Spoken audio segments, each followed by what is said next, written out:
Good evening. As you can probably hear in the background, my camera's autofocus is on for this video. Now I'm going to be relying on you, dear listener, to tell me if it's really annoying. I did some sound tests and it didn't feel obtrusive, but you can definitely hear it. So do tell me if it's too loud. This evening I would like to show you something quite significant from my childhood. It really played a big role in how I grew up and the friends that I made and that kind of thing. So without further ado,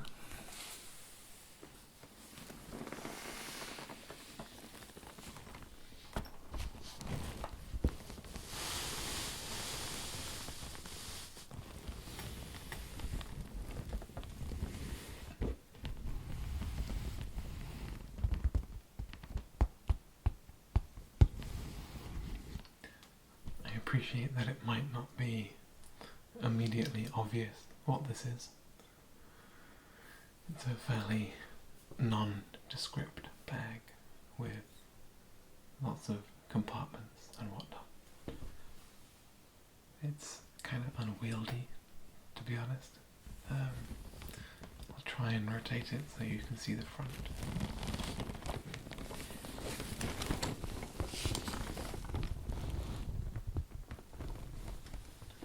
For reasons not obvious to me, the company that made this bag is called Thrustmaster.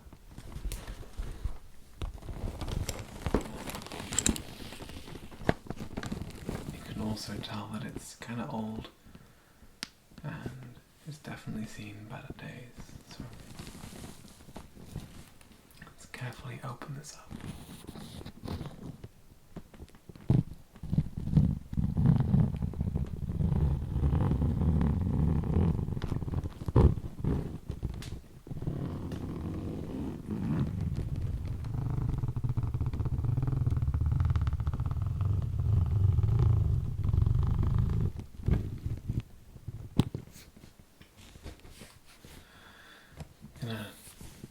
Turn this 180 to avoid the flap hitting my microphone.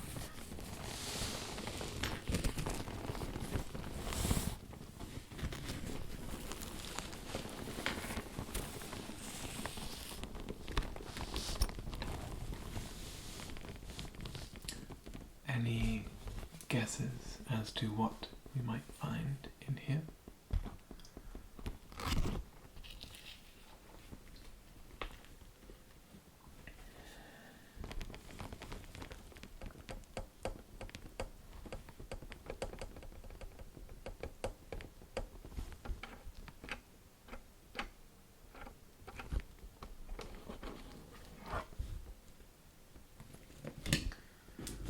This is my old Nintendo GameCube. Let's see if we can carefully get it out.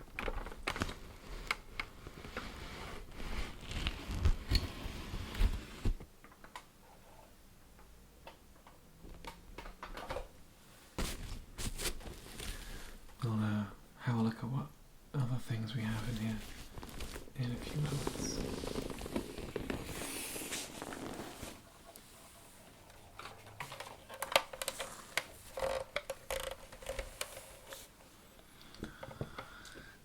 So if you didn't own a GameCube, I think it dates back to the early 2000s. I want to say 2002, 2001 maybe. It was the console Nintendo released directly after the Nintendo 64, which I think was released in the late 90s.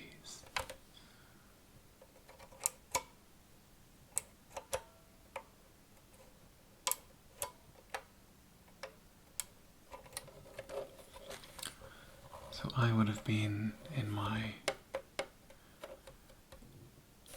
probably early teens, maybe a little bit before that, when I was playing this. It has a bit of damage by the fan. It's also covered in dust and all kinds of horrible things, I'm afraid.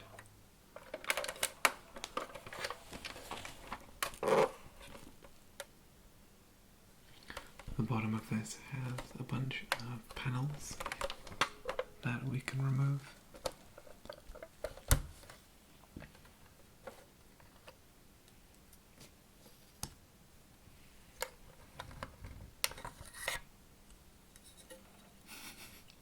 It's just full of dust. I don't think I've really touched this for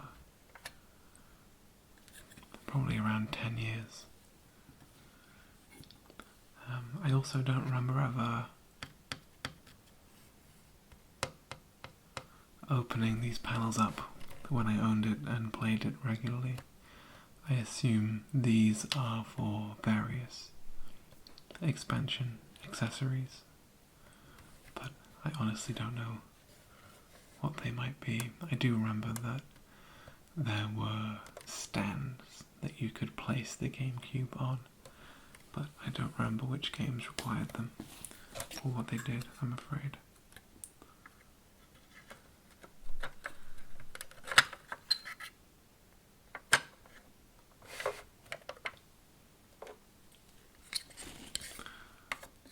So this, along with the Nintendo 64, were my introductions to gaming when I was younger. We had a PC as well at home, but I played console more than PC, which has reversed as I got older. I play PC more these days.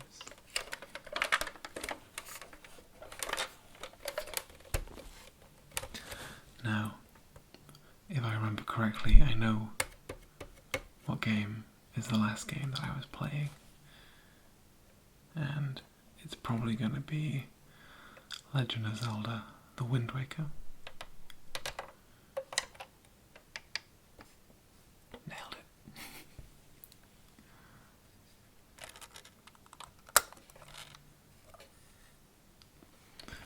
The GameCube is the only console that I know of that had these mini discs.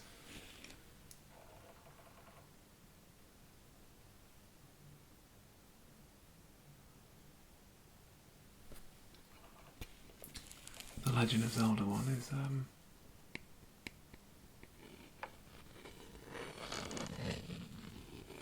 especially pretty. It's all gold and matte. Definitely different from the rest of the discs.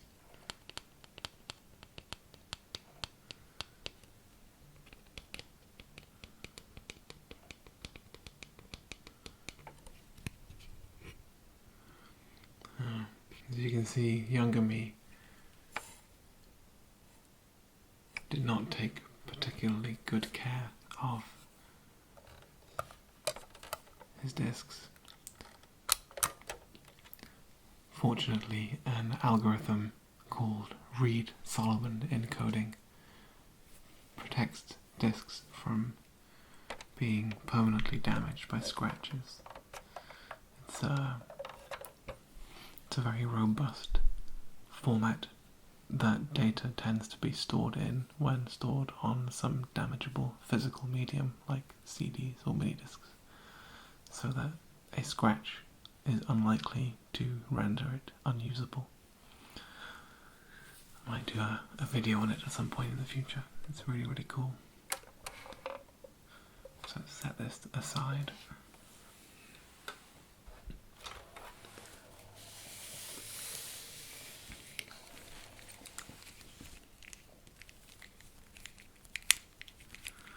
This is the cable that connects the video and audio to the TV.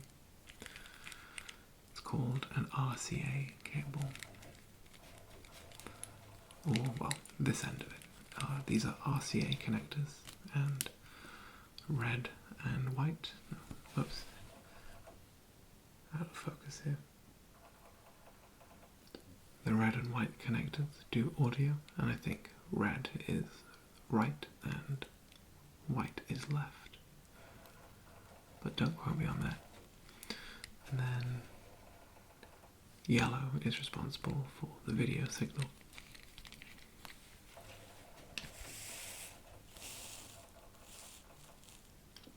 Nintendo branded cable, so I assume this is the original cable that came with it.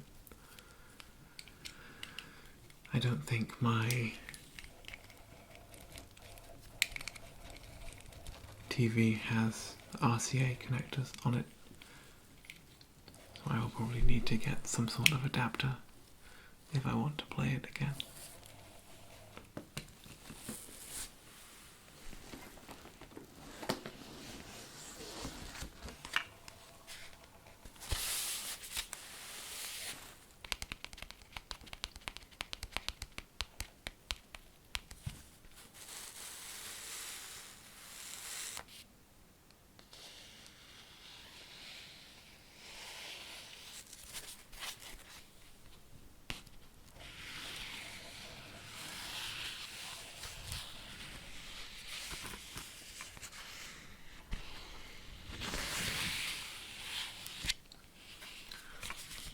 This is the sleeve that I keep my games in, at least some of them. And this is going to be a real walk down memory lane.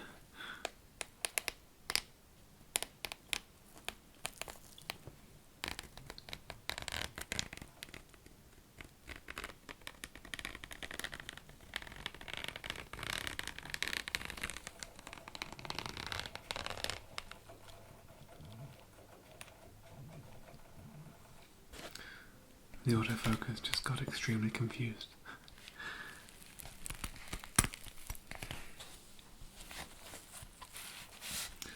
Wow, so straight off the bat, these two games right here, I played a lot. So this, we have Time Splitters 2, which is a shooter game. I think it was first person, but I think there was third person option. I don't think it was like only one. And it was based on time travel. At least the main story was. You travel back to various points in history and defeat various bosses and whatnot. But we primarily played the multiplayer, me and my friends. It had a really good multiplayer. Kind of just four players maximum from what I remember. Split screen, basically just your run-of-the-mill multiplayer shooting game.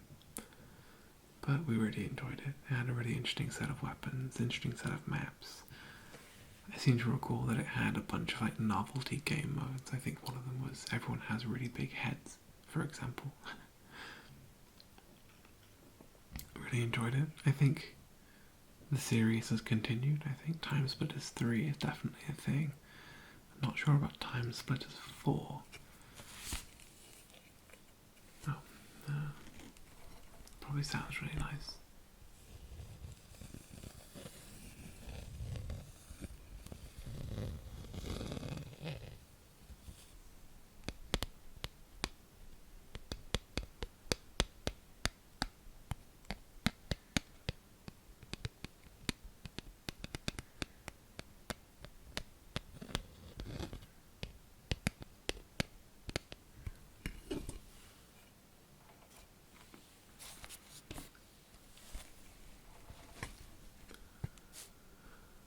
Super Monkey Ball 2. I really look forward to, I'm not sure if you watch the Games Done Quick channel, so twice a year, I'm not sure if that's the name of the company or the organisation, but there's this thing called Games Done Quick where people speedrun games. And the idea behind speedrunning is that you take a game and you try and finish it as fast as possible. And Super Monkey Ball 2 is the perfect game for speedrunning. The levels are all quite short. They all have timers, because the idea behind Monkey Ball is you're a monkey, you're in a little ball, like a hamster ball almost, and the idea is to navigate kind of like obstacle courses in a way and get to the end as quickly as possible. So it is just perfect for speedrunning. And one of the Monkey Ball games is always at Games Done Quick, so whenever I tune in I look for when the Monkey Ball title is being played and usually try and tune in if it's not at some ridiculous time. It's one of those good ones because once you've played the game all the way through and you have your own personal bests, and then you watch a world-class speedrunner complete the game 10, 20 times faster than you ever have, it's just like, what, how did you do that? I love it.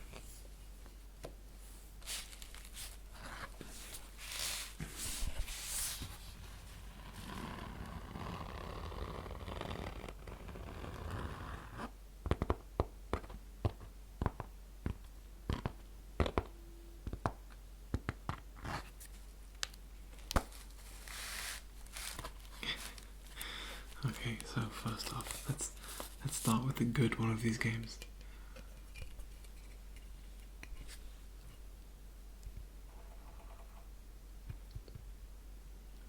Mario Kart Double Dash. I'm not sure if this was the only Mario Kart title they released on the GameCube. I think it might have been. It's fairly widely regarded as one of the weaker Mario Kart games, but I enjoyed it.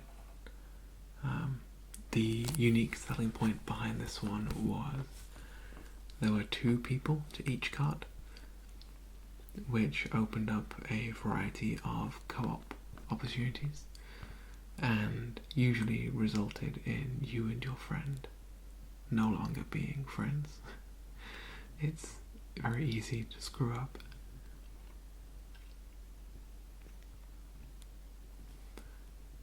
The maps in Double Dash don't frequently feature in later Mario Kart games. It's one of the ongoing things the Mario Kart series does is include a small set of maps from previous games in the newer games, but you don't frequently see the Double Dash maps because I think it wasn't really a release that took off in the same way as Mario Kart 64 did, for example.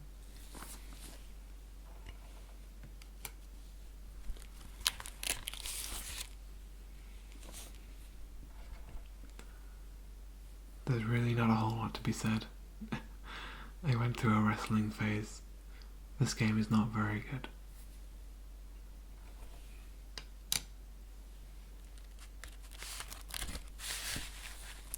Okay, this one's going to be easy to get through. So,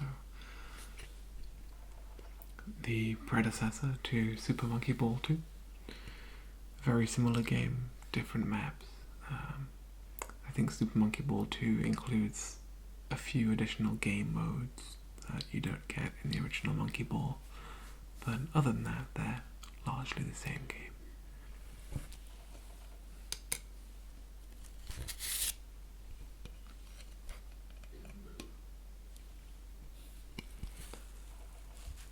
Simpsons Hit and Run. I'm trying to cast my mind back here, but I don't think I remember what Hit and Run was about. Was Hit and Run the attempt at this kind of almost like an RPG style game? Like it was was it the 3D sort of semi-open world Simpsons game that they released? I can't remember. Didn't leave a lasting impression with me.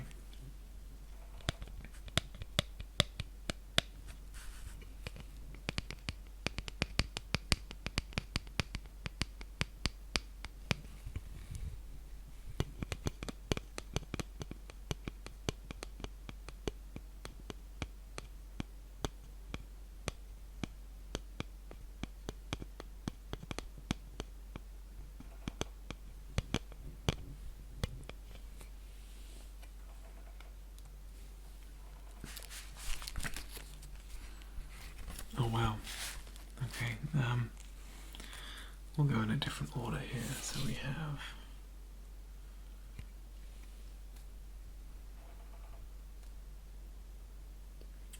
Peter Jackson's King Kong. I remember nothing about this game. I don't even remember buying it. I don't remember receiving it. I don't remember playing it. It sounds like a film adaptation, like a film adapted into a game, and yeah, there's not a huge amount to say.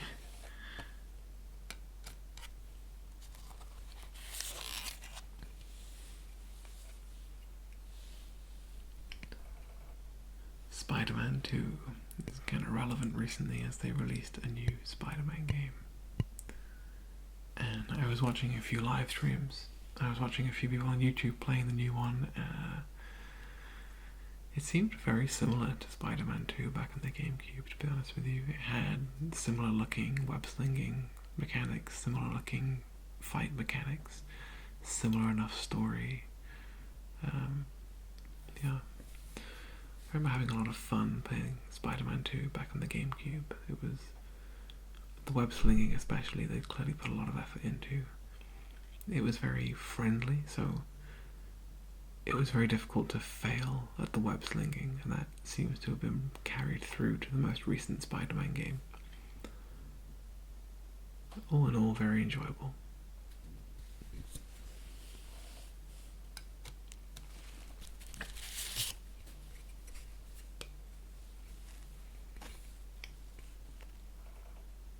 Mario Party 4. Now, I played this game a lot. This was a favourite in the family and among my friends. Really interesting game concept, and they've carried it on even to like the last few years. I think they released a new Mario Party game on the Switch, and the premise, at least back in Mario Party 4, I don't know what the newer ones are like, but you get a game board similar to Monopoly, but a little more interesting, similar in that there are spaces and you roll a dice and you move forward and things like that. And once all the 4 players who are playing have taken their turn, there's like a mini game where you complete some activity or you compete with each other to do something. Really, really fun concept, really good family game. Highly enjoyed it, played it for hours and hours and hours. I distinctly remember one time where my mum and I were both ill. I must have been about 13 or 14 or something. And she was off work and I was off school, and we just played Mario Party all day. We played some really long games, and it was super fun. This game, I should probably go and buy one of the new ones and play it just to see what it's like.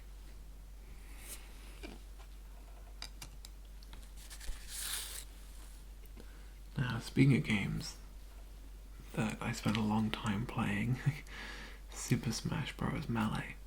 Now, I remember being so hyped for this game when it came out. I must have been 14 or 15 or something when it came out, and I think I had played the original back on the N64, and just the whole new range of characters, the updated graphics, the new combat system, different items. This game, I was so ready for it, and it was so good. Me and my friends played this for countless hours, hundreds of hours. Over the course of our teens, we had this game mode that we really enjoyed. So if you haven't played Super Smash Bros., it's a kind of side-scrolling-ish fighting game, but it's not side-scrolling. It's just imagine any other fighting game, but it had 4 players usually per map, and you didn't have health per se. You had a percentage associated with you, and every time you took damage, that percentage would go up, and the higher that percentage was, the easier it was to knock you off the map. So if you had 0% and you got punched, you wouldn't move very far.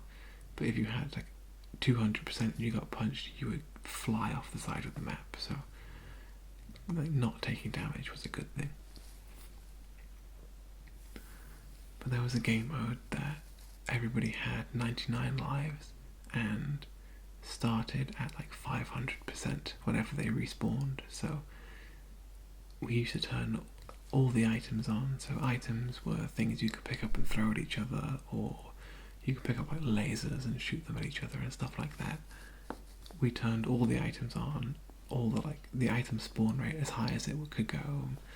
And the idea was basically just to throw things at your opponent, because as soon as you touched them, they'd fly off into the distance and lose a life. And it was so much fun. I really enjoyed that. Man, this takes me back a long way.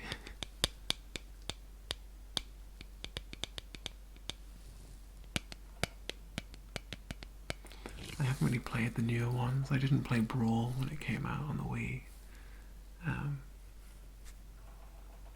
There we go. I assume there's one on the Switch. But yeah, I haven't played the more recent ones, I'm afraid.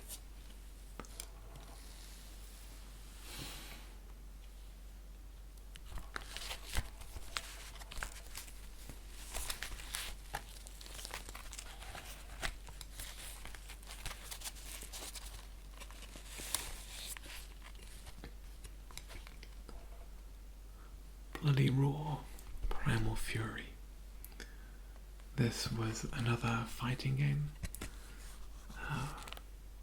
I don't know if it was based on some universe, but I didn't recognise any of the characters back then, and I still don't now. It was good fun.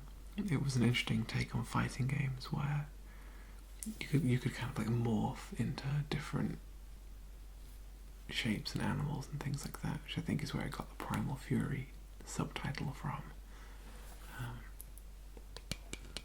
It wasn't really my favourite fighting game. I didn't play it a huge amount, but it was relatively enjoyable for a short space of time. I don't know if they carried it on to further games, but I don't think I've seen it or heard of it or anything like that recently. But fighting games aren't really an area that I keep up with, I'm afraid.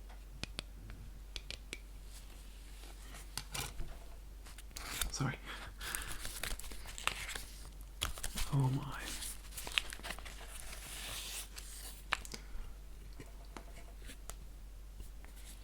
The original Burnout game. Burnout started as a racing game, and Burnout 1 was very focused on racing. You had a modest selection of cars, modest selection of maps, but overall it was a pretty decent racing experience. Now, I've played some of the more modern Burnout games, and they still have the racing aspect to them, but they have a whole bunch of new aspects to them as well, and the one I particularly enjoyed. Now, when I say modern Burnouts, I'm talking about like Burnout 3, which was released yonks ago, but it's the most modern one that I've played. I assume they've carried it on. They had this mode in Burnout 3 where you essentially had to cause the most expensive crash possible, and that was so much fun. They had the graphics were really good, because as soon as you made the first impact on something, it would go into slow motion and show you all the different aspects of the crash and all the different monetary values of the vehicles that you've smashed and written off. Phrasing it like that makes it sound bad, but honestly it was a lot of fun, and I highly recommend the Burnout games. I hope they're still going. I should look that up.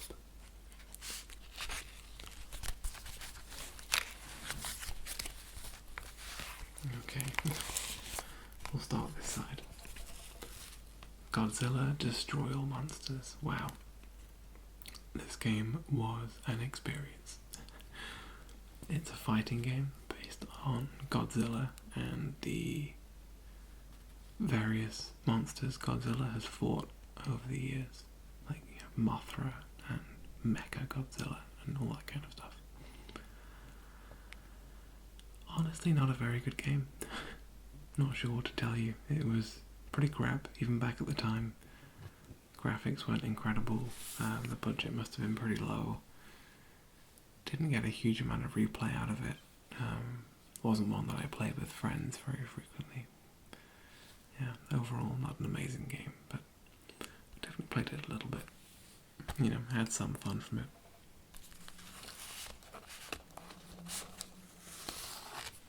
Here we go now. This game is a different league. Soul Calibur 2. Possibly the highest rated fighting game ever released on the GameCube. And with good reason. It was an extremely good fighting game. Had a really good mix of characters. The story mode was pretty good fun. As much as the story mode means anything in a fighting game, you know, you're just fighting progressively more difficult bosses. Fighting mechanics themselves were pretty good. It was heavily based on weapons, and you can unlock different kinds of weapons for each of the characters, and that was like the primary goal of the game, was unlocking weapons. Really, really good game. My friends and I played this for hours and hours and hours. I remember being pretty good back in the day, but I think I had this one friend who would consistently beat me, which I found really annoying back at the time. Yeah, extremely good game. So let's put all these back before we carry on.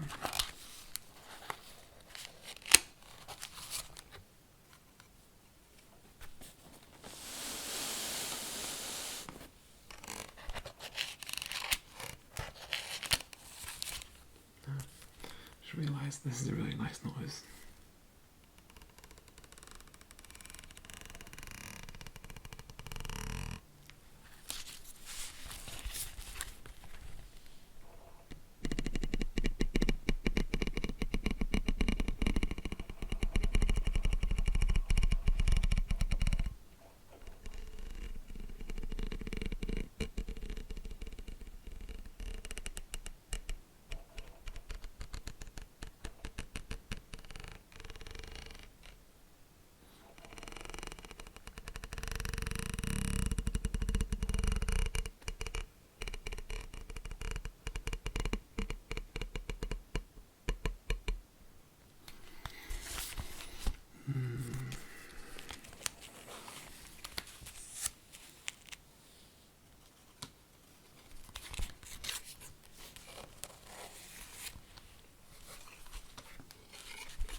I just found this bag recently with the GameCube and stuff in it. I completely forgot that I had it, to be honest. I was under the impression that we'd gotten rid of it a long time ago for one reason or another. It was a nice surprise to learn that it was still in the family somewhere.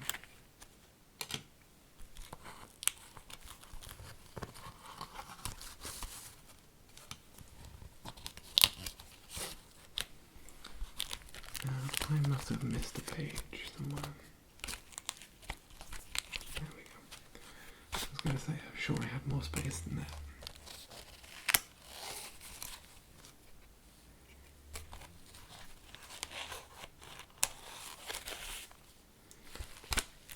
And then there were two just loose inside.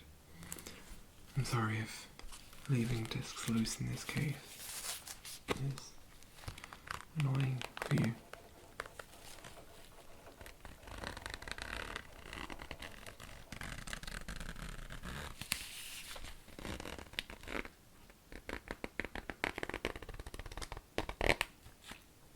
The autofocus just got really confused again. So I recently upgraded to a Canon 80D from my phone. I was recording my earlier videos on my phone, which worked reasonably well, but didn't offer the range that I wanted. Plus it had its own problems. I disk space on the phone. The phone itself would get quite hot after a while, which was a little concerning. There was one of the videos that I did where towards the end of it the phone was so hot that the video had saved but dropped frames quite significantly at the end, so it was very janky. So I figured an upgrade to something a bit more capable was in order, but I didn't buy a lens because my partner used to be a photographer and has a whole bunch of lenses from when she did that, so I'm playing around with those, but they all, if they have an autofocus, the autofocus is quite loud and slow. So I think I may end up investing in something a bit more modern.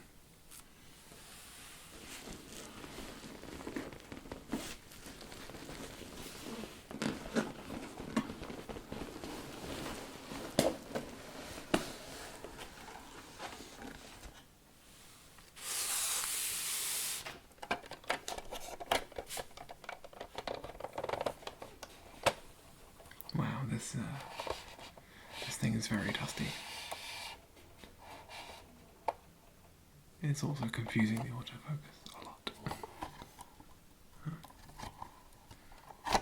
Nothing in that compartment, but the side compartments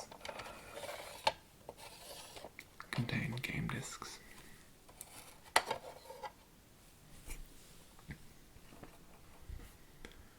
Animal Crossing was an awesome game. My sister and I played this a lot, and actually now I think about it, was it this one or was it Harvest Moon? One of them involved managing a farm and growing crops and raising livestock and things like that. I think that was Animal Crossing, I'm not 100% sure. Either way, I hope it was, and if it wasn't, I'm sorry. And if you remember what Animal Crossing was and I'm wrong, please do tell me. But if it was that game, we had a lot of fun playing it.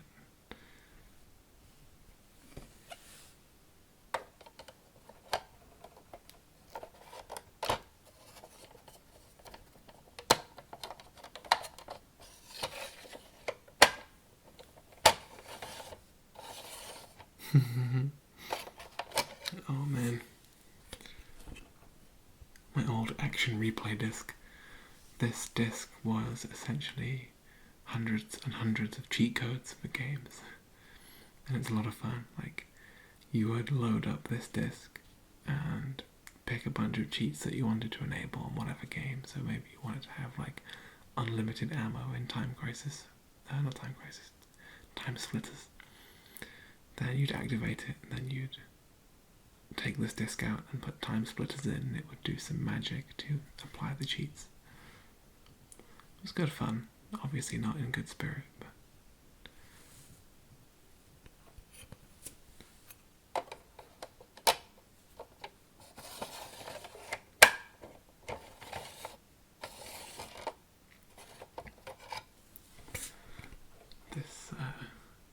I was actually talking about this game recently because so this is NBA Street Volume 2, and it came up in my life recently because the menu music for this is a song called Reminisce, and I heard that song come on at a house party somewhere, and I was like, oh man, this reminds me of NBA Street way back in the day. And this is, as you might imagine, it's a basketball game, but it was, there's a lot of, how do you say it? A lot of the moves were quite fancy. Like, there's a lot of different dunks, and there's a lot of different like street moves, I suppose. Stuff that you wouldn't be able to do in actual basketball, but things that are fine for street games. Yeah, a lot of fun. I played this quite a lot with a select couple friends who enjoy basketball, but it wasn't regular in the rotation. Playing with all my friends together.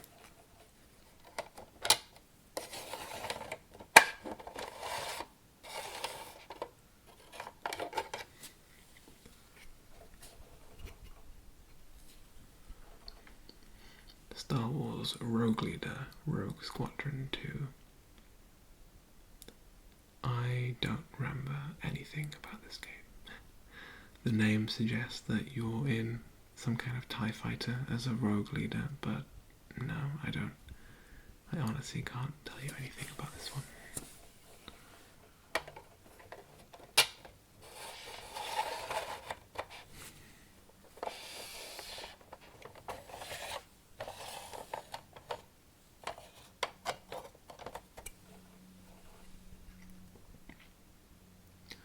Billy Hatcher.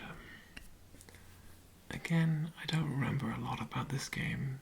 I remember vaguely that it had a multiplayer where you like fight with other people in the game's own kind of like unique, playful, childish way. But other than that, I can't think of anything about the game, to be honest with you.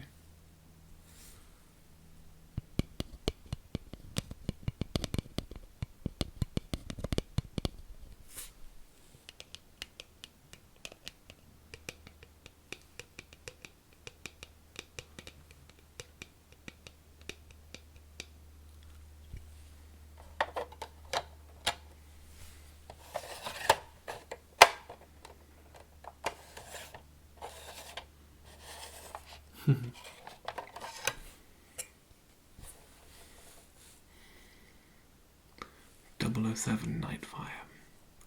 So I think I remember this game vaguely. So on the Nintendo 64, big fan of GoldenEye, which is one of the more famous games in history.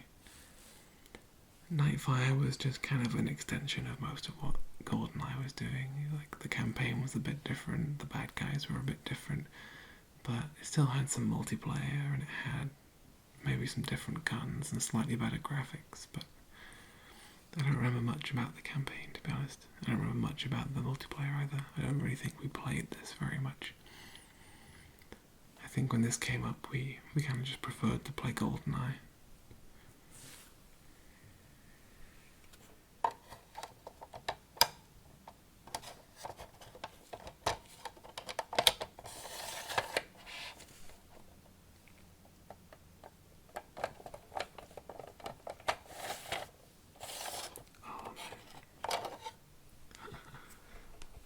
I love this game. I was actually playing it recently at an arcade. Crazy Taxi, amazing soundtrack, amazing game idea, so simple, so effective. The idea behind the game was that you were a taxi driver and all of the mechanics in the game lent themselves to you driving like a maniac. It wasn't like GTA where you run people over and kill them and stuff. It's like nobody died, nobody got run over. People just kind of jumped out of the way and called you a jackass and stuff like that. But yeah, all the mechanics just made it impossible to drive in a sensible way. And it was really good fun as a result. And the idea was you pick people up and they've got different fare values depending on how far they're going and what kind of route you have to take. And every time you pick someone up and then drop them off like in the right place, you get some money. You also get some time.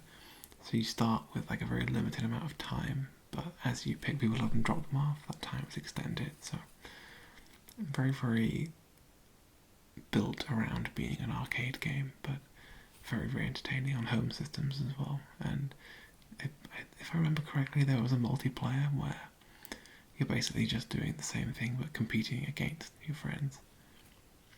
Awesome game. Played it a lot. Love finding it in arcades today. Very, very nostalgic.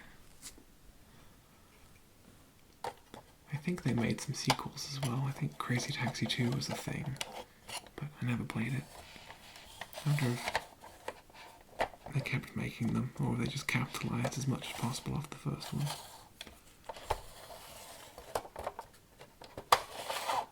Oh, well, seems that's everything game-wise. The only items remaining in this bag, as far as I know,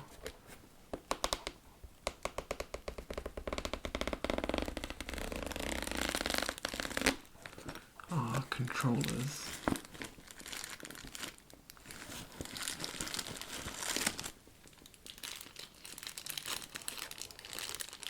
I don't know what this is.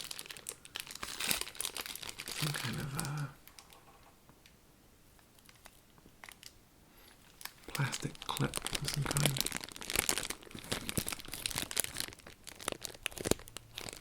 The bag makes a nice noise though.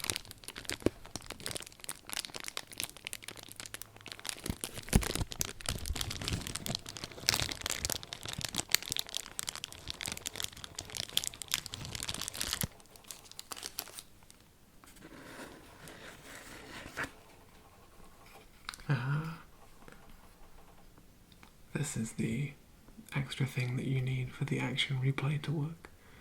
So the disc essentially configures what this does, and then this is the thing that applies the cheats.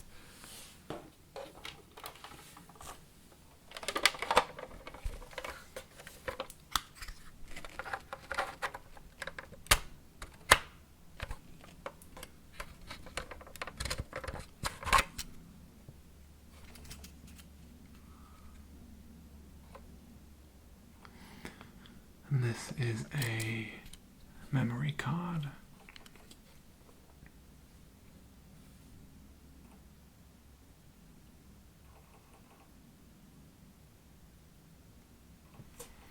If you don't have one of these, you can't save your progress.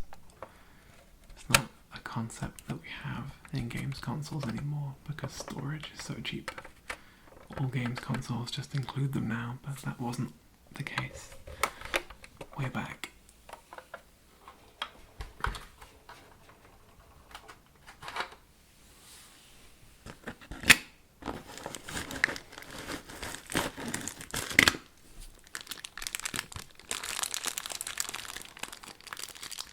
This is a SCART to RCA adapter. So you can see our red, white and yellow connectors.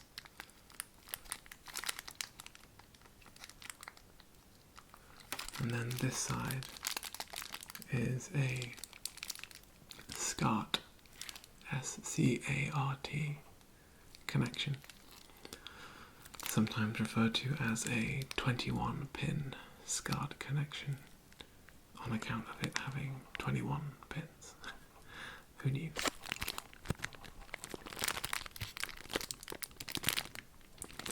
TVs definitely don't have SCART leads, SCART connections anymore, but it used to be very common.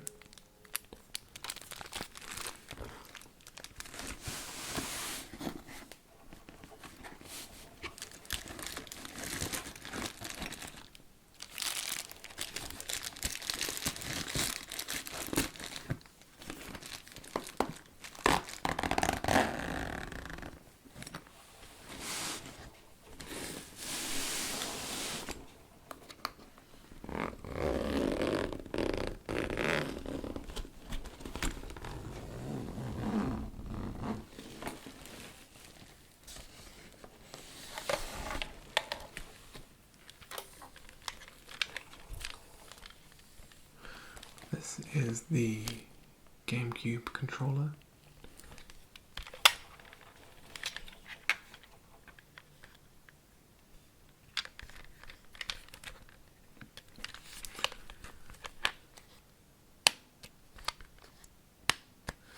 They moved away from having the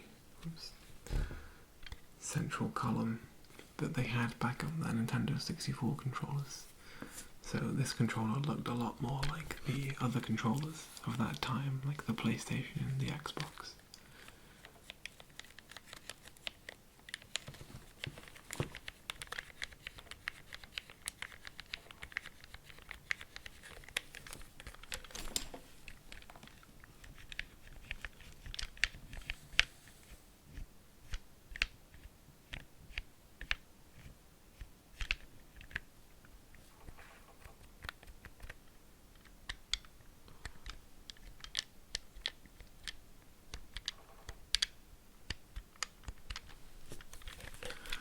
On both the GameCube and N64 controllers, the left stick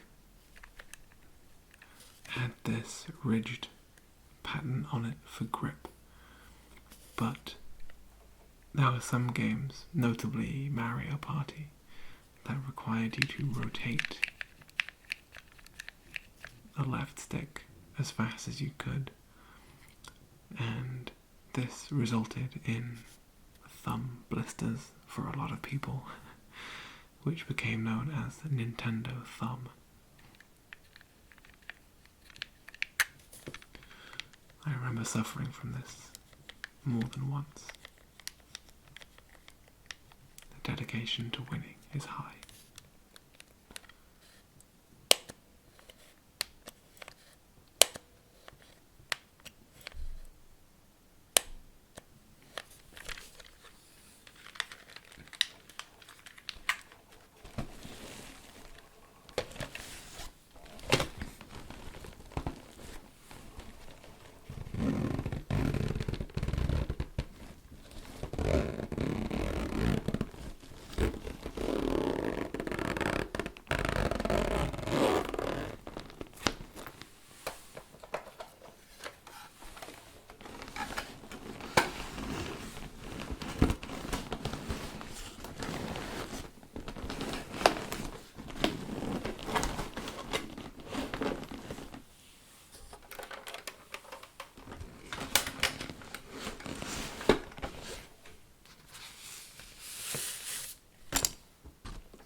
That was my old GameCube. I apologise if any of the sounds are a bit loud. It seemed like the zip sounds especially could be quite jarring. Also, do tell me if the autofocus was annoying, as that will probably factor into my decision to buy a new lens. So thank you as always for your time and for joining me in this show and tell of my old GameCube. Hopefully I'll be seeing you again very soon.